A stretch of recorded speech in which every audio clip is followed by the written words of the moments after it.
여러분 안녕하십니까? 뉴스투데이 제주입니다. 요즘 제주를 찾는 단체 관광객이 크게 늘고 있는데요. 관광객들의 첫 관문인 제주공항이 대형 버스 주차난으로 극심한 혼잡을 빚고 있습니다. 이따금 기자입니다. 제주공항 주차장 입구. 주차 공간이 가득 차 주차장에 들어가지 못한 대형 전세버스들이 줄을 길게 늘어섰습니다. 버스들은 아예 공항 안 한쪽 차선을 가득 메웠습니다. 단체 관광객 도착 시간에 맞추지 못한 일부 버스들은 3층 출발 대합실 앞에서 급하게 관광객들을 태웁니다. 잘 못 들어가가지고 어쩔 수 없이 시간 약속하고 여기서 만나가지고 이제 빨리 튀어나가는 수밖에 없어요. 복잡하니까.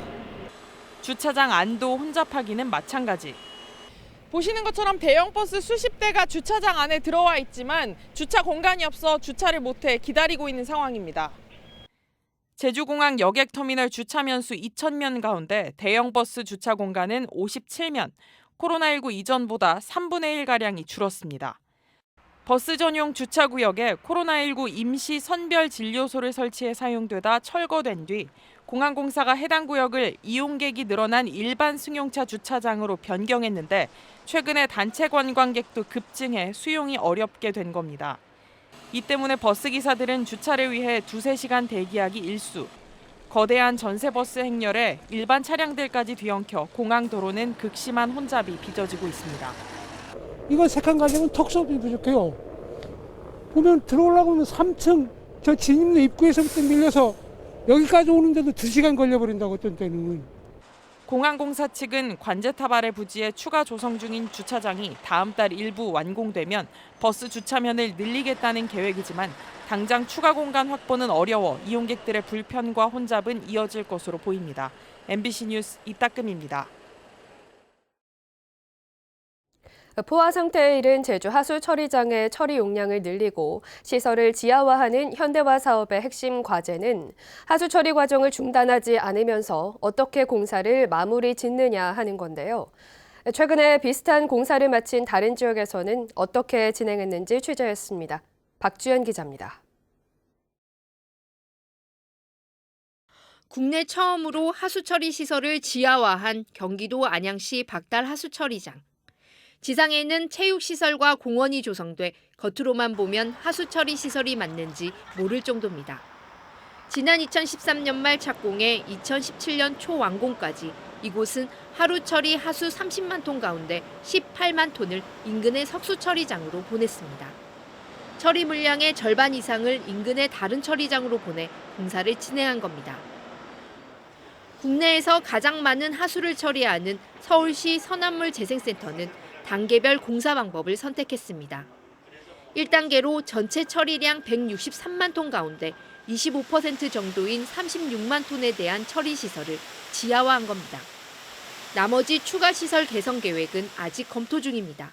공사 기간이 걸리더라도 어차피 하수는 24시간 계속 유입이 되기 때문에 1, 2, 3단계로 나눠서 순차적으로 해줘야지만 이 방류 수지를 확보할 수 있는 거죠. 제주 하수처리장은 앞에 두 곳보다 상황이 더 좋지 않습니다. 인근에 하수를 대체 처리할 수 있는 시설이 없고 포화 상태가 심각해 공사 기간을 늘리기도 어렵기 때문입니다. 이 때문에 제주 하수처리장은 공사 기간 하수처리 과정을 단축하는 방법이 검토되고 있습니다. 기존의 침출 여과 방식 대신에 거름막을 통한 여과 방식을 도입해 공사 기간 하수처리 시간과 단계를 줄이는 방안인데 현재 관련 공법에 대한 용역이 진행 중입니다. 기계는 멈출 수가 없고 또 그렇기 때문에 이번 대체 시설을 만들고 또 그걸 연결해서 또 그 기존 시설을 철거하면서 또 수질은 개선이 돼야 되기 때문에 그런 부분에서 상당히 어려움이 좀 많습니다. 오는 2027년 말 완공을 목표로 추진되고 있는 제주 하수처리장 시설 현대화 사업이 기존 하수처리 문제 없이 원활하게 이루어질 수 있을지 관심이 쏠리고 있습니다. MBC 뉴스 박주연입니다. 달이 지구의 그림자에 완전히 가려져서 검붉게 보이는 개기월식 현상이 어제 제주에서도 관측됐는데요.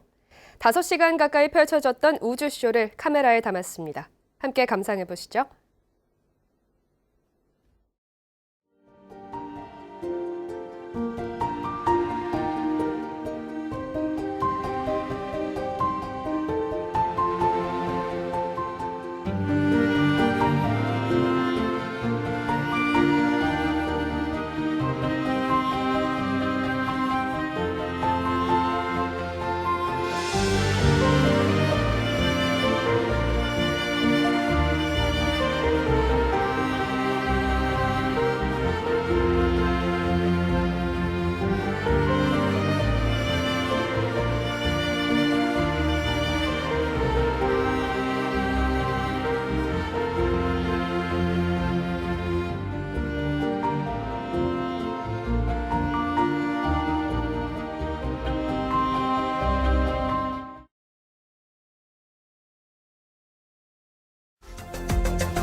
최근 카카오 서비스가 먹통이 되면서 마치 일상이 멈춰버린 것처럼 큰 불편을 겪은 분들이 많았습니다. 이 사태로 플랫폼 기업 독점에 따른 폐해를 줄여야 한다는 목소리가 높아지고 있습니다. 올해 안에 비용은 낮추고 서비스는 편리하게 제공하는 대구의 공공형 택시 플랫폼이 선보일 전망입니다. 대구 MBC 김은혜 기자입니다. 대구형 배달앱인 대구로 메인 화면입니다. 배달과 예약 서비스 항목 옆에 택시가 준비 중으로 뜹니다. 대구로를 개발 운영 중인 업체는 대구 법인 개인택시 사업자 노조와 함께 대구 공공형 택시 플랫폼 서비스를 준비하고 있습니다. 기존 대구로 앱 안에 택시 호출 기능을 추가로 탑재할 수도 있고 별도의 앱을 내려받아 사용할 수도 있으며 유선 전화로도 택시 호출이 가능합니다. 건당 호출 수수료를 부과하는데 금액이 월 최대 3만 원에 이르면 수수료를 부과하지 않는 방안이 검토 중입니다. 현재 대구에서 운행 중인 법인 택시 가운데 80%가량인 3천여 대가 카카오 택시에 가입돼 있습니다. 달마다 가입비와 수수료로 15만 원에서 20만 원을 내야 하는데 이 부담을 줄이겠다는 게 대구형 택시 앱의 추진 배경입니다. 카카오 택시는 워낙 이제 광범위하게 선제되어 있고 또 많이 이용하고 있고 또 회사로 봐서는 부담이 많기 때문에 카카오에 경쟁할 수 있는 그런 이제 대구형 공공앱 택시를 공공형 택시 앱이 정착하려면 운행 택시와 이용자 확보가 중요합니다. 택시 업계는 운행 택시 가운데 적어도 30% 이상 확보돼야 배차 등이 원활할 것으로 예상하고 있습니다. 배달 등으로 쌓은 대구로 마일리지로 택시 탑승을 하거나 재탑승 쿠폰, 행복페이와 연계하는 방안도 검토되고 있습니다. 이용하면서 편의성을 느끼고 그게 이용함으로써 내가 또 혜택을 받아가야지만이 이제 이용도를 높일 수 있는 부분이라서 그와 관계된 다양한 서비스와 이벤트들 저희들 기획을 하고 있어서 카카오 택시의 독과점으로 불만이 커지면서 부산과 인천에서는 지역 화폐와 연계한 택시 플랫폼이 운영되고 있습니다. 대구시와 택시 업계 플랫폼 운영업체 측은 조만간 업무 협약을 맺고 시범 운영을 거쳐 올해 안에 정식 운영을 시작할 계획입니다. MBC 뉴스 김은혜입니다.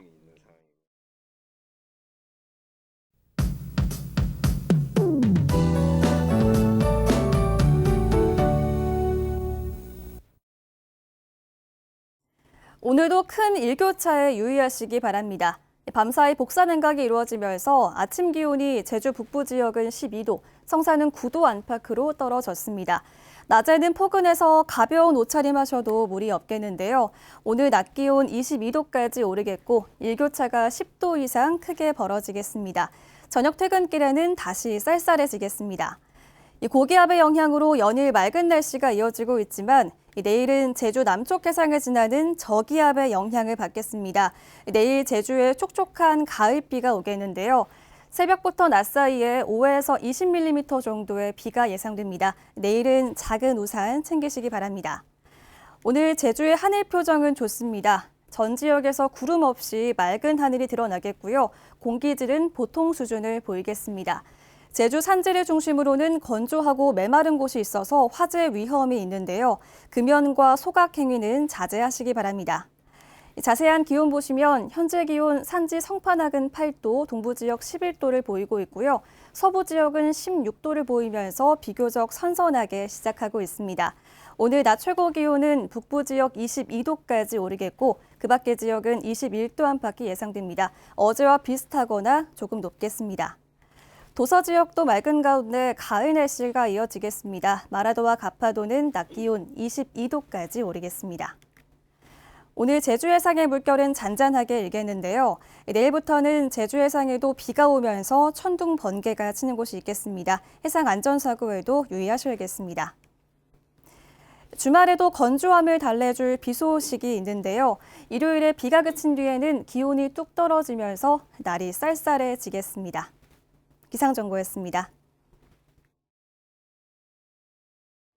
제주시 구자읍 월정리 마을회는 동부 하수처리장 증설공사 집행정지 신청에 대한 첫 공판이 열린 제주지방법원 앞에서 기자회견을 열고 제주도의 공사를 중단하라고 요구했습니다. 이들은 지금까지 제기된 위법성과 주민 피해 문제에 대해 제주도가 세밀하게 검토해 주민들에게 공개하고 공사를 중단하라고 촉구했습니다. 제주참여환경연대는 성명을 내고 제주도가 오등봉 공원 사업자의 채무 1,226억 원을 지급 보증하면서 도의회의 의결을 거치지 않아 지방재정법을 위반했다고 주장했습니다. 이에 대해 제주도는 사업자가 토지 보상금을 제주도에 예치하기 위해 채권을 발행하는 과정에서 한국예탁결제원이 제주도가 지급 보증을 선 것으로 오해한 것이라고 해명했습니다. 내년 제주도 의원의 의정활동비와 월정수당이 동결됩니다. 제주도 의정활동비 심의위원회는 어려운 경제 상황과 도민 정서를 감안해 내년 의정활동비는 연간 1,800만 원, 월정수당은 연간 4,100여만 원으로 올해와 같은 수준으로 결정했습니다. 또 2024년부터 2026년까지 3년 동안 의정활동비는 동결하고 월정수당은 공무원 보수 인상률을 반영하기로 했습니다. 제주지방법원 제2민사부는 드림타워 공사에 참여한 하청업체 3곳이 공사 대금을 제대로 받지 못했다며 중국 녹지그룹 측을 상대로 낸 소송에서 83억 원을 지급하라고 판결했습니다. 하청업체들은 녹지그룹 측의 요구에 따라 빠른 공사를 위해 주야간 작업을 진행하는 등 기존 계약에 포함되지 않은 추가 공사로 발생한 비용을 달라며 요구해 왔습니다. 음주운전 특별단속 시작 일주일 만에 40여 명이 적발됐습니다. 제주경찰청은 이달부터 시내외 주요 도로에서 음주운전 특별단속을 시작해 단속 일주일 만에 46명을 적발했다고 밝혔습니다.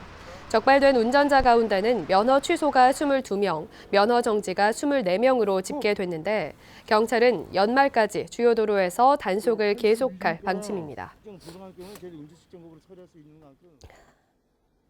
제주형 자율학교가 제주 교육을 변화시킬 수 있는 모델을 창조했다며 계속 유지 발전시켜야 한다는 의견이 제시됐습니다.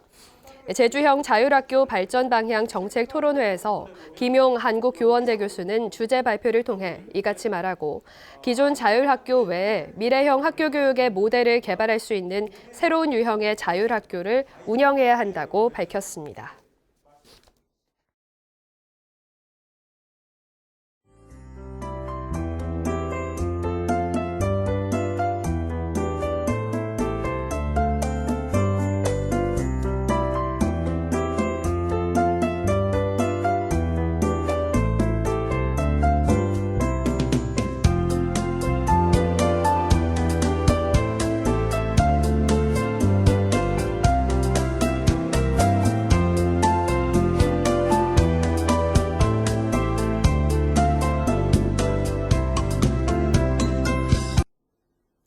수요일 아침 뉴스투데이 제주를 마칩니다. 시청해주신 여러분 고맙습니다.